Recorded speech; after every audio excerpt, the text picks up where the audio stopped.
on the YouTube channel starting to sometime tomorrow afternoon. Whether or not that ends up being possible is a little hard to say because of the vagaries of how this whole thing works, but we will find out together, I suppose. But anyway, we'll be getting started with class here pretty soon. I hope all of you are staying safe and are finding things to watch and to do at home.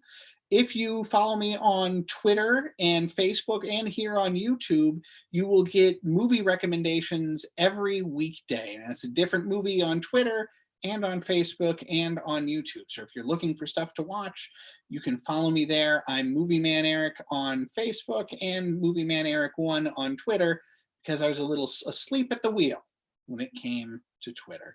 But I think let's go ahead and let's start our class on Mary Pickford. Smart, confident, outspoken, and creative, none but kings, queens, and presidents had ever accomplished what Mary Pickford did in her life. None were so well loved or so well known as Mary Pickford was. She was truly America's first sweetheart and the world's first movie star. She was born Gladys Smith in 1892 in Toronto and had two siblings, Lottie and Jack. Sadly, their father would die when Mary was only 5 years old. Their mother, Charlotte, took up work as a seamstress to try and support her family, but making ends meet was very difficult. And things got so bad at one point that Charlotte had to consider giving young Gladys up to the family doctor for adoption. Fortunately, things took a turn for the better, and the family was able to stay together. In the year 1900, at the age of 7, Mary, or rather Gladys at the time, had her first acting job in a play called The Silver King. Her mother, Charlotte, was reluctant to let her perform in the play, but ultimately allowed her to take the role, with her other daughter, Lottie, also having a very small role in the production. The play was a success, and Gladys was very good in it, which led to more and more acting work. And while Charlotte is still hesitant to allow Gladys to act, she eventually acquiesces and becomes Gladys's manager. Soon, the whole family is touring the country as part of an acting company, appearing in various productions. Mary, however, proved to be the most talented of the family very early on and to be much more in demand. And as such, she ended up needing to start traveling on her own. She learned to negotiate her own contracts and take care of herself. At the age of only 12, she was the primary breadwinner for her family, and she changed her name then to Mary Pickford. At the same time, the movies were beginning to gain in popularity, and Mary was tired of traveling the country and getting theater work sort of catch as catch can, even though she was somewhat in demand.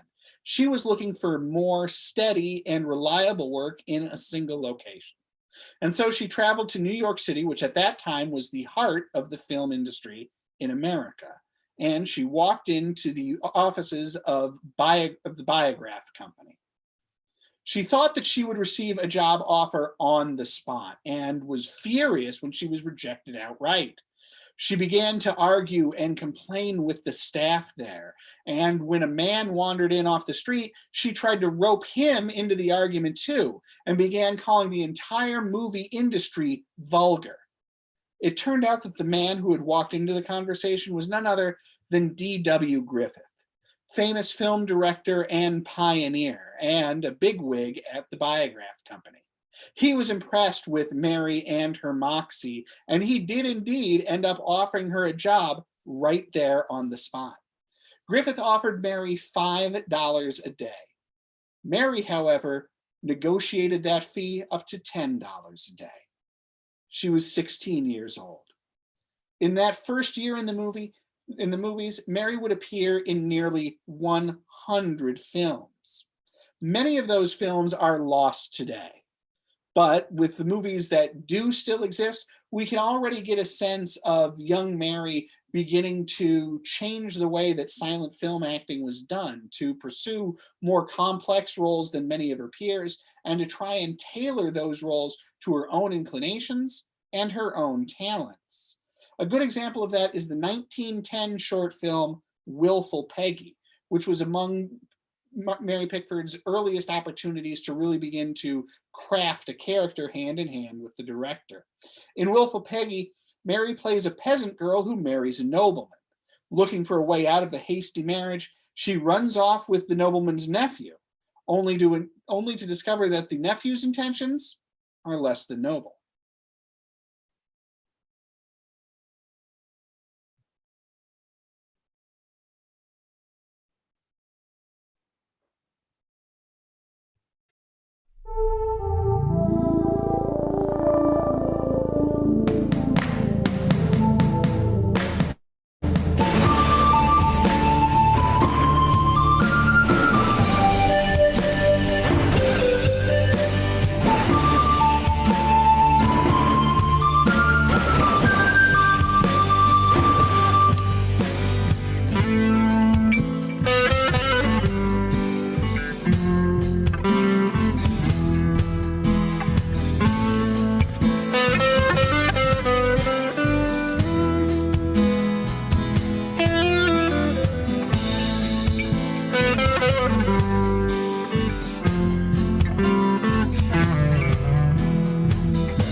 Quickly became popular with audiences who knew her as the Biograph Girl or the Girl with the Curls.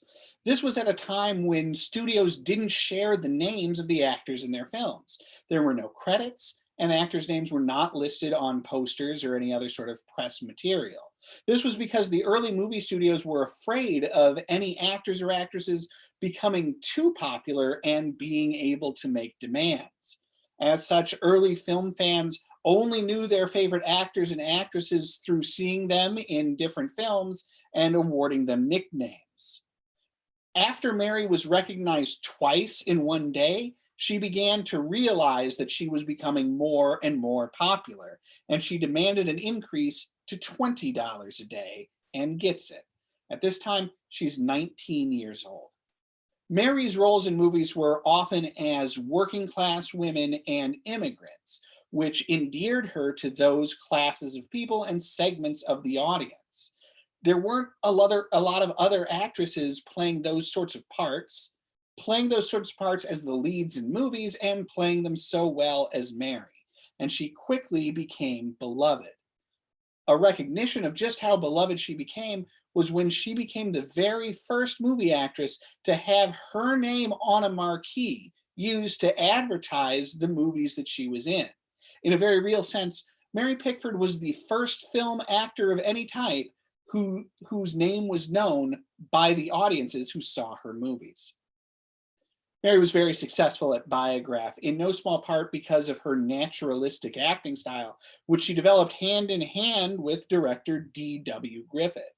She and Griffith had a strong relationship ever since that first day at the Biograph Company, and Griffith became a sort of father figure to Mary, the first of many men in her life that she would see in that fashion. In the movie The New York Hat, another short film, and a quick note, if you didn't know already, we are very much in the silent era right now, and the bulk of Mary Pickford's work is in silent films. As you watch the clips I'm providing for class, and I apologize if you're having a little bit of trouble with the video quality, doing the classes over Zoom and the YouTube, we're fighting with my internet connection, your internet connection, so they're going to be the best that we can make them. But in any event, the music that you're hearing along with these clips, I added in later. If you were to have seen these movies at the time, they would have been accompanied by a pianist or an organist, or in large cities at large theaters for the very best movies by full orchestras. In any event, another one of Mary's early successes was a short film called The New York Hat. In this movie, Mary plays a young woman whose recently departed mother left the local preacher money to use to buy Mary some nice clothes. When the preacher presents her with a fine hat, village gossip misconstrues the preacher and the young Mary as lovers. In this scene, Mary's stern father finds her with the hat. And what I want you to look at in this clip is the difference between Mary's smaller, more naturalistic acting style and the actor playing the father.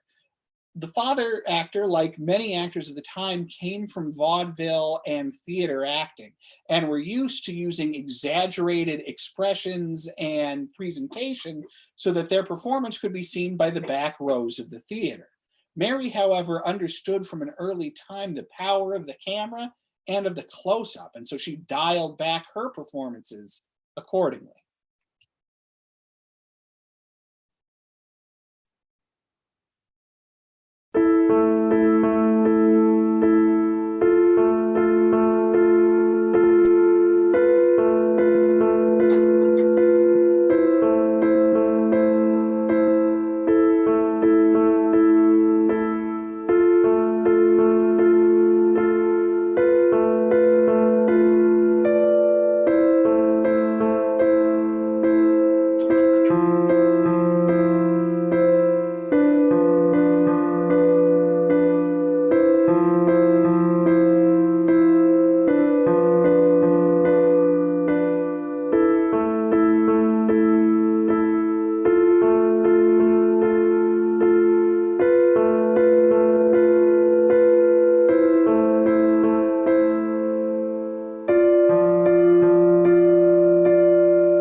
Hat and these other early films were, like virtually every movie made in America in the day, shot in New York City.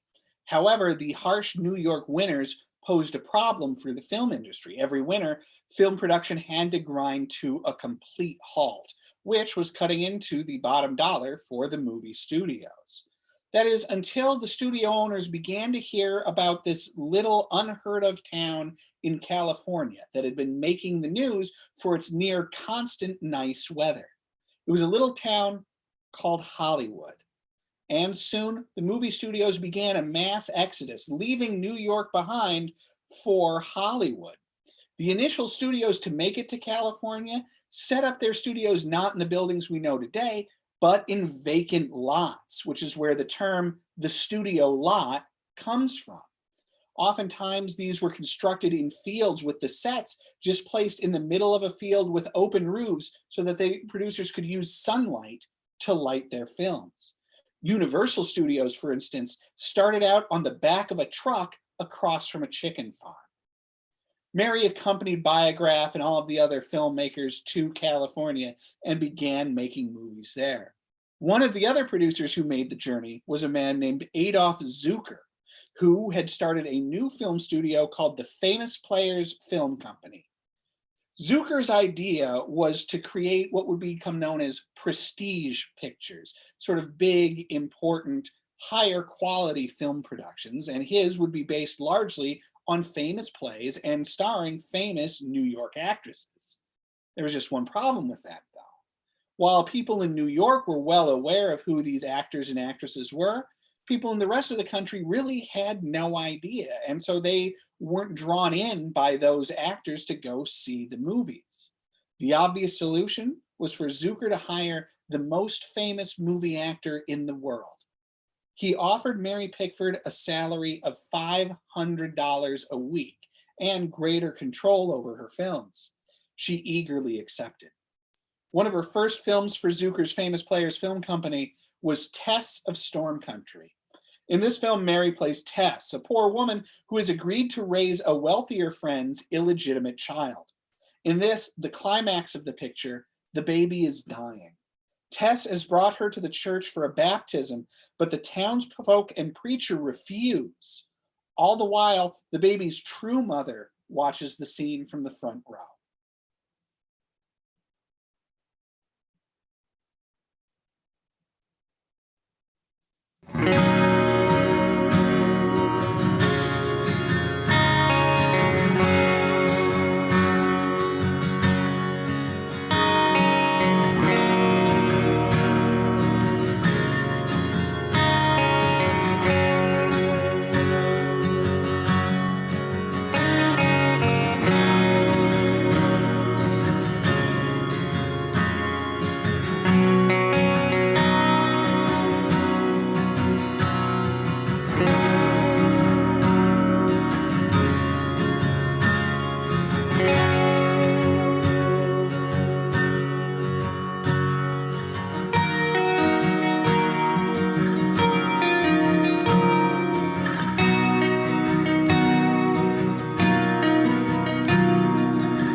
I want to welcome anybody who's joining us to the class a little bit late and remind you that if you have any questions about what we're talking about, please go ahead and leave them in the comments for the video and I will answer them after class. Films like Tess of Storm Country only added to Mary's growing and immense popularity. The magazine Ladies' World called her the most popular girl in the world.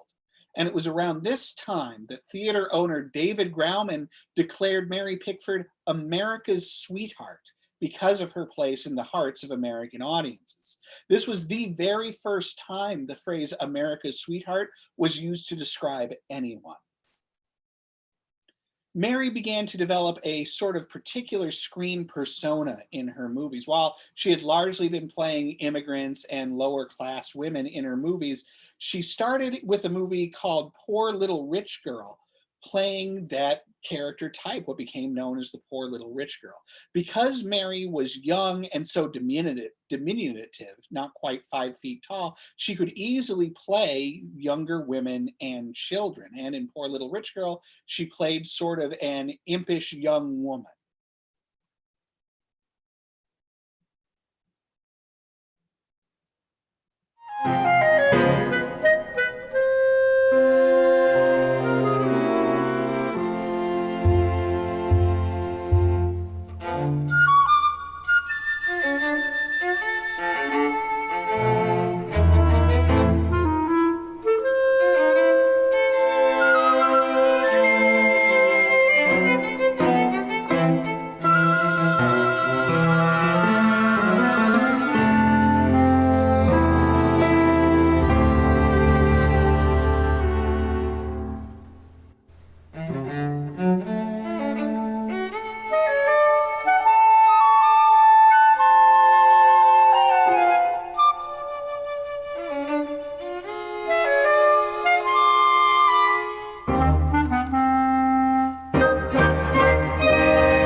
This poor little rich girl character type is one that Mary would return to again and again in movies like Daddy Longlegs and Little Lord Fauntleroy. Little Lord Fauntleroy is particularly interesting because in this picture, Mary plays two roles, playing not just the Little Lord Fauntleroy, but also her own mother. There's a remarkable scene early in the film where, by camera trickery, Mary appears to kiss herself on the cheek.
For whatever reason, audiences loved seeing a grown woman play a little girl. And these poor little rich girl films, regardless of the title, would be immensely popular and amongst the very most popular movies of Mary's career. To help sell this image, she cultivated an image of purity in the press very carefully. She was never seen drinking. She was never seen out with her husband, Owen. She was only ever chaperoned anywhere by her mother. And she became one of the first actresses in the world to advertise a product, in this case, Pompeian beauty products, with a campaign built around this image of Mary's purity. Mary was still working for Adolf Zukor and had a terrific relationship with him as well. He would be another father figure for Mary. But Mary was becoming frustrated that her movies were being sold as Mary Pickford movies, but that she wasn't seeing a greater share of those profits.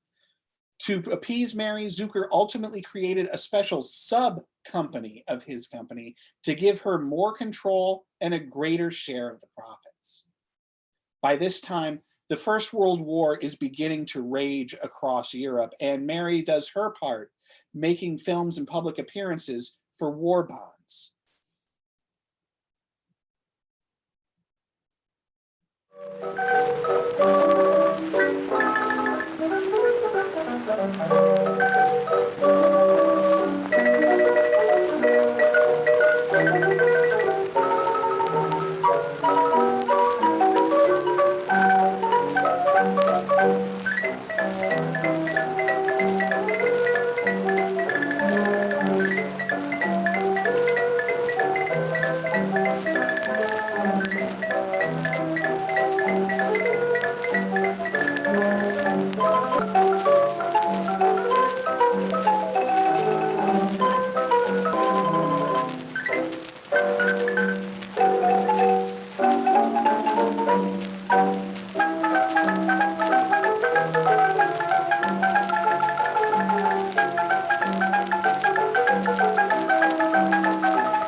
The first performer that you saw in that War Bond short was Douglas Fairbanks. Fairbanks was a sort of star of swashbuckling adventure pictures. He was also best friends with comedian Charlie Chaplin.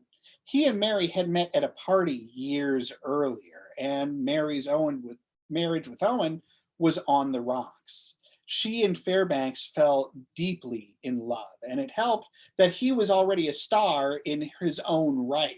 Whereas part of the problem with Mary's marriage to Owen was that Owen was not a movie star and was often threatened by Mary's success. Still, the two decided not to pursue an open relationship because of the fear that divorce and infidelity would affect both of their images with the public. Around this time, Mary made another picture, this one called Stella Maris, which was an attempt to break out of the little girl image that she had popularized in the movies. In this movie, she again plays two roles, but predominantly she plays an ugly orphan servant girl named Unity Blake. The movie was a big success, and Zucker called it the greatest performance of her career. In this scene, Unity is working for a cruel woman named Louise, who becomes furious after Unity reveals that the groceries that she was bringing home have been stolen by neighborhood kids.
The meteoric success of Mary Pickford, as well as to a somewhat lesser degree performers like Douglas Fairbanks and Charlie Chaplin, was beginning to have an effect on the film industry. Studios who had just a decade earlier been worried about actors becoming too powerful were seeing that come to light and began discussions amongst themselves about capping actors' salaries so that regardless of what studio an actor or actress went to, they would only be able to make a certain amount of money.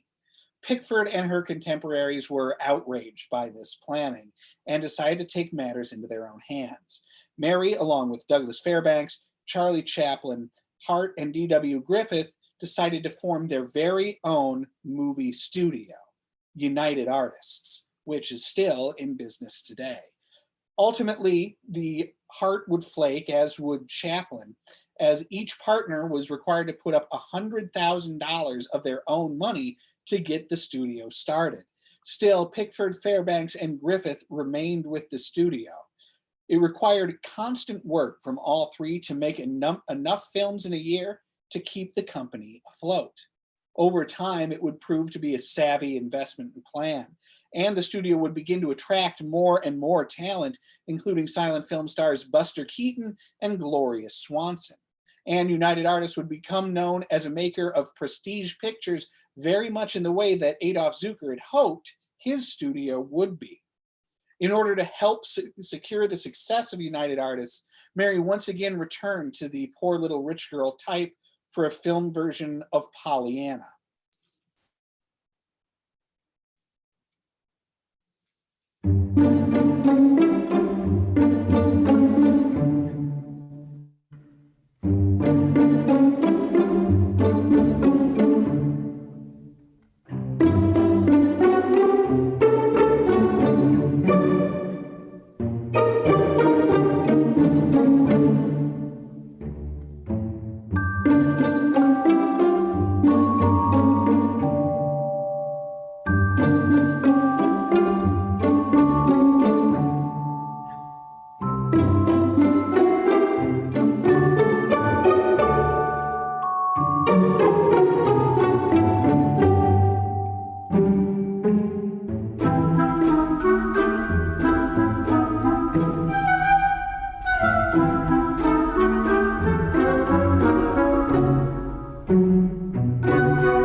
Mary and Douglas Fairbanks had continued to see each other quietly all throughout this time.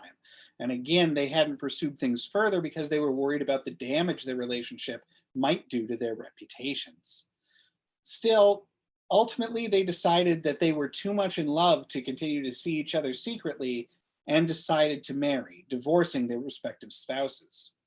They were very worried about what the divorce would do in the press, but ultimately, the public just didn't care. And Mary and Douglas Fairbanks became the world's very first superstar movie couple, very much having the fame of a royal couple in the press. It helped because their fame was international. Silent films transcended international boundaries because you didn't need to speak a language to know what was going on in the movies. And because of Mary and Douglas's fame, their pictures were among the first to play in any country in the world. To celebrate their marriage, they took a long honeymoon through Europe and Russia. Everywhere they went, Mary and Douglas were greeted by massive crowds cheering for the couple. In Russia, thousands filled Red Square just to get a glimpse of Mary and Douglas. And savvy cameramen set up cameras around the square, recording as much footage as they could of the couple in their Russian visit, and then used that footage for a decade afterwards in various Russian movies just to be able to say that their movies featured Mary Pickford and Douglas Fairbanks.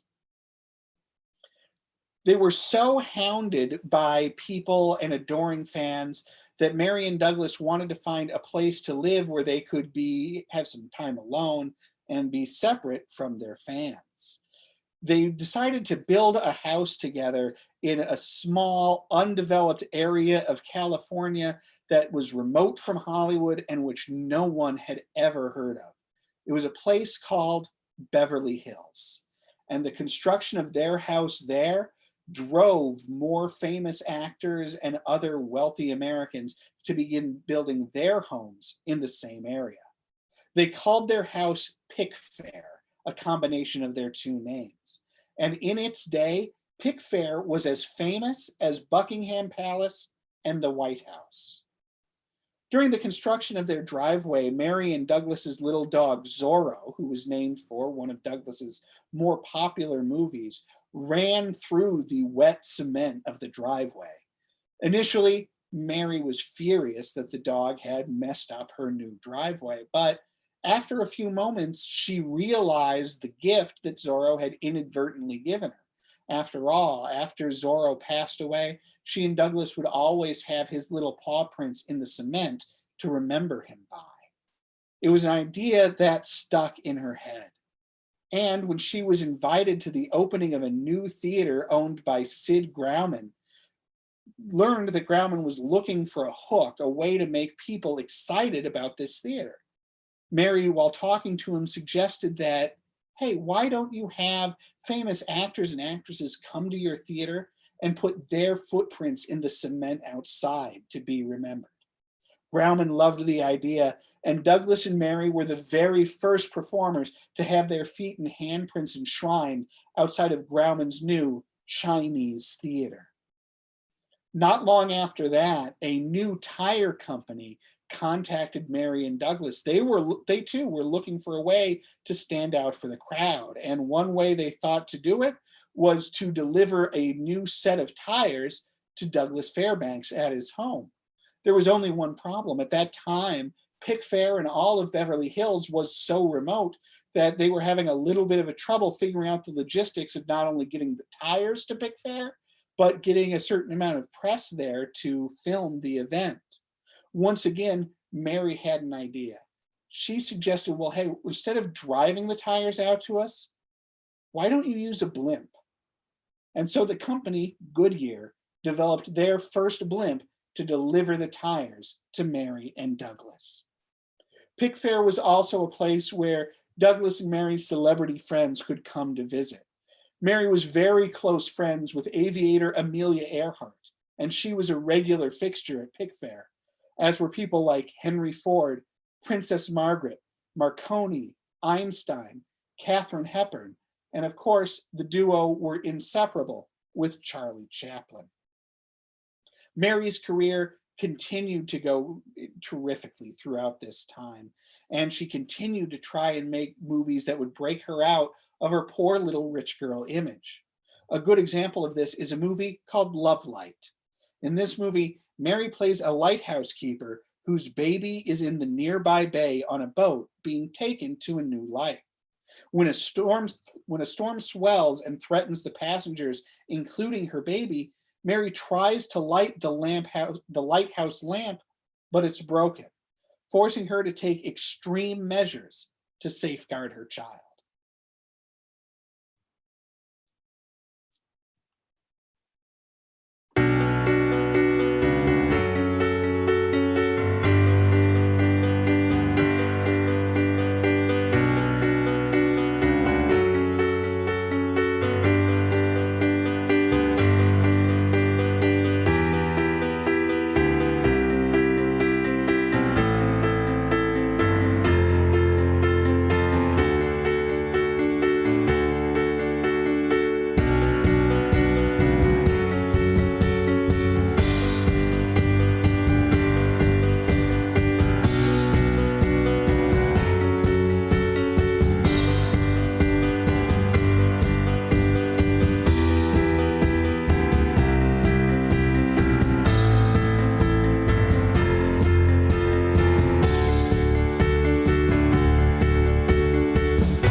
Mary continued to make movies like this, trying, like I said, to get away from that little girl image. And to sort of further that goal, she decided to try and replace the little girl image with an entirely new screen persona, one that would be more mature and sultry.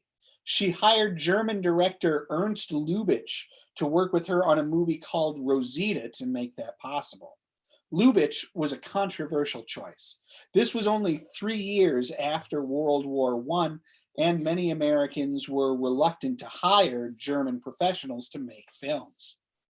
Lubitsch, who would later become famous for movies like The Shop Around the Corner and Ninotchka, wanted Mary to make a version of Faust.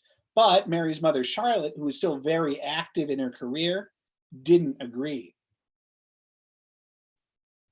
She was concerned about making a movie that would so commonly feature the devil. Instead, they would make this film Rosita, wherein Mary would play a poor, starving street singer who, in this scene, has just been summoned to the palace.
Lubitsch and Pickford did not get along.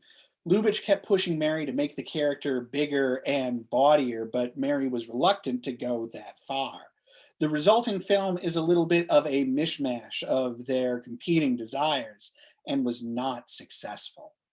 Another highlight of this period of her career, which featured a lot of much greater, rather, control behind the camera, was a movie called Dorothy Vernon of Haddon Hall, a period piece costume drama.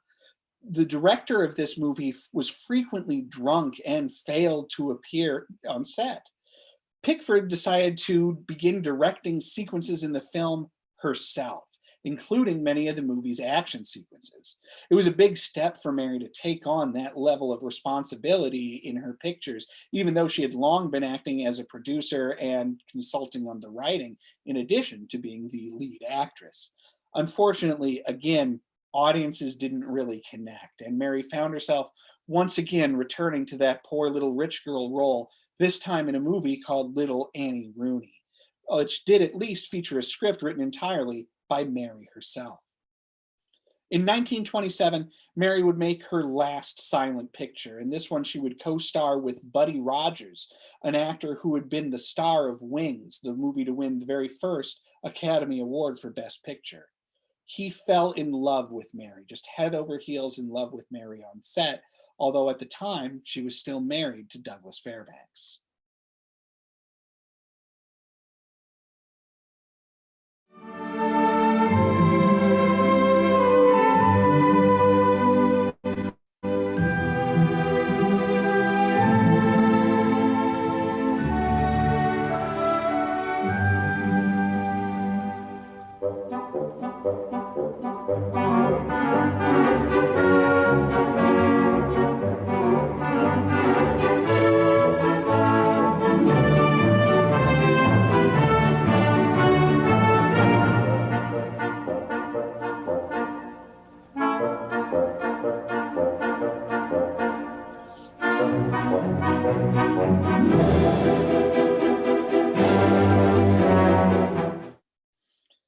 Shortly after the release of My Best Girl, Mary's mother, Charlotte, would pass away from cancer. Charlotte and Mary had been close all throughout Mary's life and career, with Charlotte frequently being her prime consultant for any of her movie roles. Mary was devastated and suffered a near nervous breakdown. After some time, though, as she began to recover, she realized that the passing of her mother gave to her a little more freedom yet. Charlotte could be controlling and had often urged Mary to do things that Mary would rather not have done. One of which was that keeping her long curls for so long, part of which helped to engender that little girl image. With Charlotte's death, Mary cut her famous curls for the first time in her life. She'd long hated the curls, even though Charlotte loved them. Well, the public loved them too, and she received steep criticism from the press, from her fans, and even from Douglas. She would say in an interview later in her life, "You'd have thought I had murdered someone," from the way people reacted to Mary getting a haircut. Always eager to keep up with technology and interested in the business side of the movies, Mary would be the first major star to try her hand at the new sound films with a movie called Coquette, which was based on a tragic Broadway play. Here, Mary rushes to the bedside of her lover, who has just been shot by her father.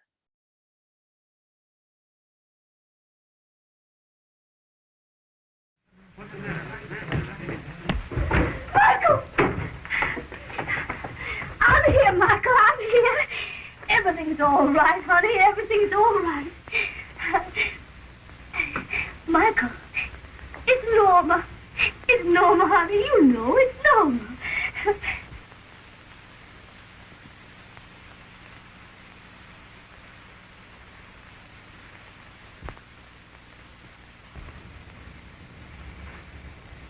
Why don't you know me? Oh, please know me, Michael. Please.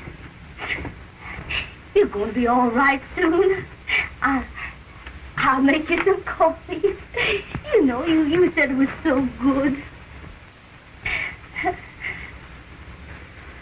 Norma.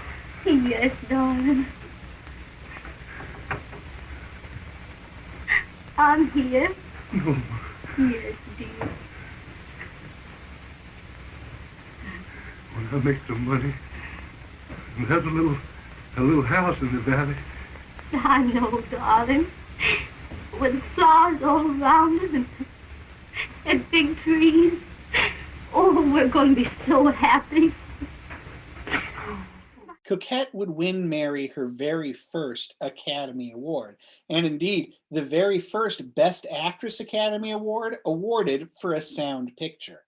The movie was a tremendous success, more so than any other movie in Mary's entire career, and it made more money than any other movie in her career, because everyone wanted to hear Mary's voice, and the movie was advertised with that slogan, "Hear her golden voice," and people turned out by the hundreds of thousands to hear it.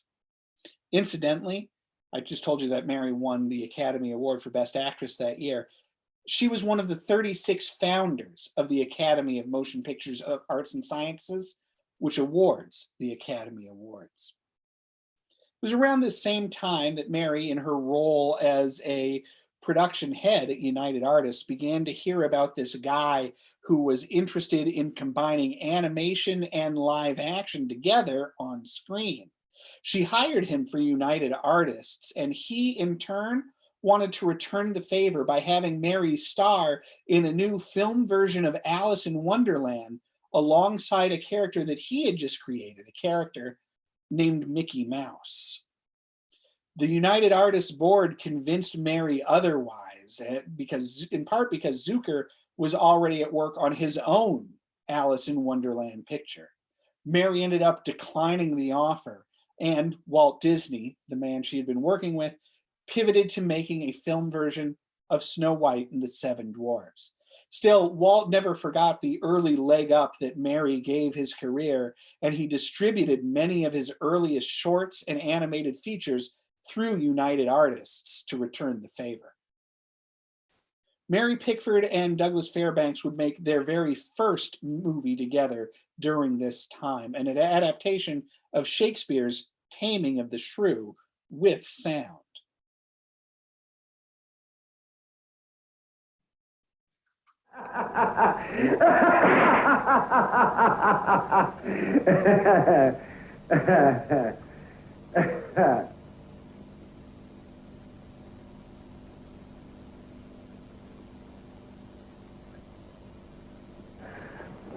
Good morrow, Kate. Kate? Well, that's your name, I hear. You must be hard of hearing.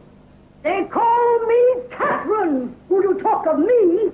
You're a liar, Kate, for you are called plain Kate.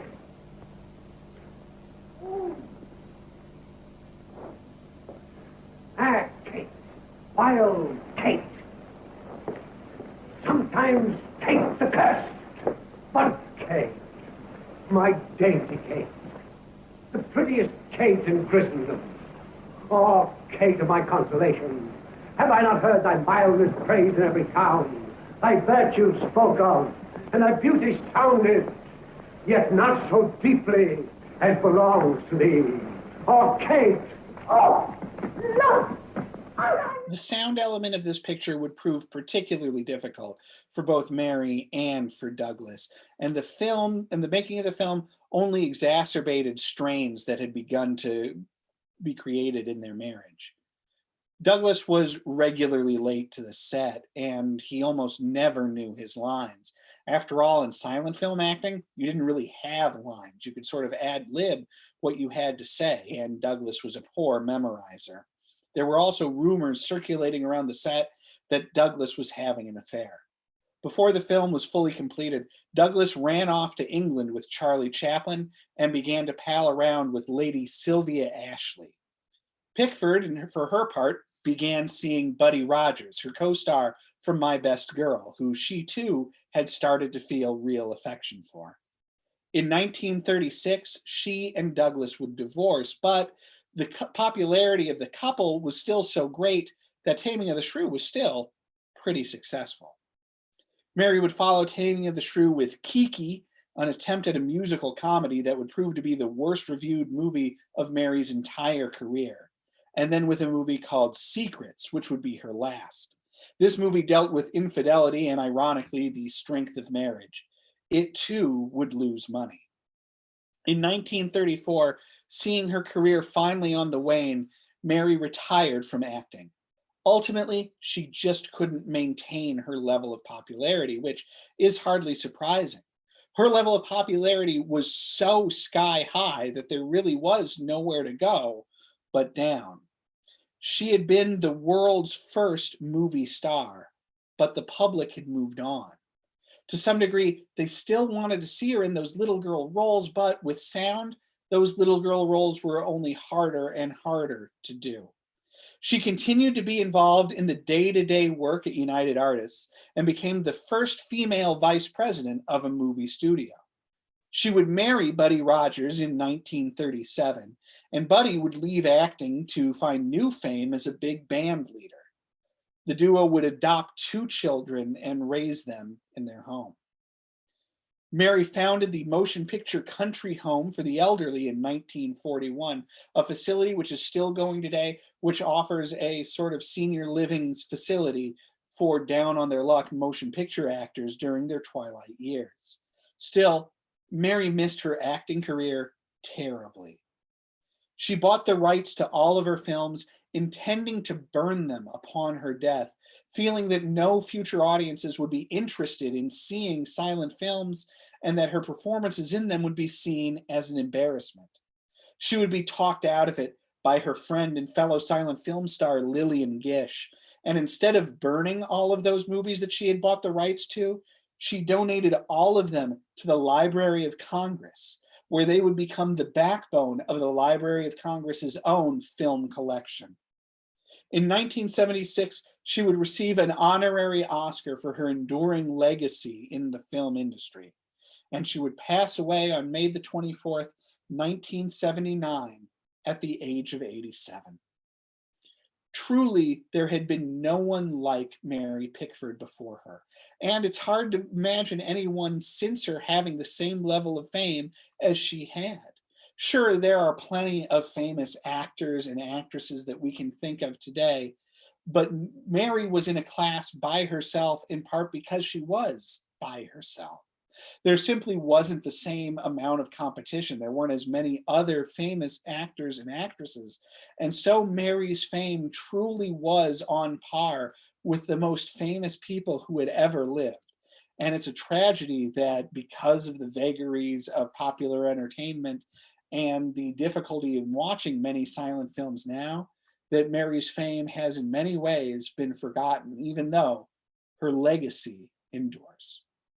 I want to thank you very much for joining me for this class this evening. I hope, like I said, that you're all staying safe and happy at home. If you enjoyed this class, you can follow me on Facebook and on Twitter, where I'm currently giving daily movie recommendations to help you through the quarantine. You can also subscribe to this YouTube channel, where I am also posting daily movie reviews, and I'm hoping to archive these classes that I am presenting to you here. I'll be back with more classes in the coming weeks. On April the 30th, I'll be presenting a brand new class about the Marx Brothers. And on May the 12th, another brand new class about the Three Stooges. And I certainly hope that you'll be able to join me for those classes. You can also email me at Eric, that's ERIC, at northmetrotv.com if you'd like to be added to my email list, where you'll be notified about any upcoming classes. Now, I've been inviting you throughout the class here, if you have any questions, to put them in the chat for this class. So I'm going to go ahead and take a look at the chat right now. It is not too late. If you have a question, please add it to the comments here, and I will be happy to answer it, whether it's about Mary Pickford or anything else that you're curious about. Let's see here. Let me see.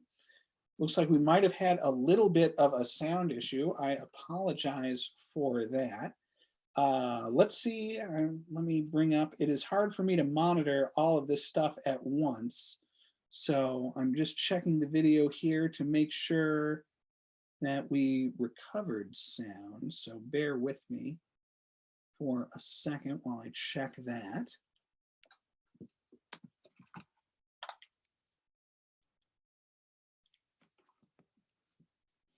Hey, it looks like we do have sound, so I'm sorry that you lost sound for a little bit there, Jill. I hope you got it back. Donald has a question for me. He was, oh, and I just bumped something. There we go. I just bumped a mute button on my microphone. I hope I didn't do that earlier. But Donald was very complimentary. I appreciate Donald. And he asks, how did Mary's popularity compare with Shirley Temple? Well, that's an interesting question, Donald. What I can tell you is that Shirley Temple was, I told you during class that Mary Pickford was the first person to be called America's sweetheart. Well, Shirley Temple was the next person to be called America's sweetheart. She was, in essence, America's second sweetheart. And as you've probably figured out, Shirley Temple sort of inherited the poor little rich girl persona that Mary had popularized. As far as how to compare their popularity, like I say, it's sort of a hard thing to compare because the playing field was so radically different. When Mary rose to fame, remember, she was the very first actress whose name anyone knew. So she simply didn't have competition, whereas Shirley Temple was a star at the same time as dozens of other famous Hollywood stars, although none other that were little girls. Still, Shirley Temple was very popular, but I would say, without having, hard numbers to be able to give to you, that again, Mary was really at her height in a class all of her own. And as popular as Shirley Temple certainly was, she couldn't hope to touch her again just because of the level of competition. Let me see if we have any other questions. I don't see any. So again, I want to thank you all very much for joining me for this class this evening. I'm going to try to have an archived version of it on the YouTube channel here tomorrow. So be on the lookout for that. And again, I will hope to see you on April the 30th for a class about the Marx Brothers. The Marx Brothers are favorites of mine. I'm very excited to share that class with you. And on May the 12th for a class about the Three Stooges. Please stay safe, and I'll see you next time.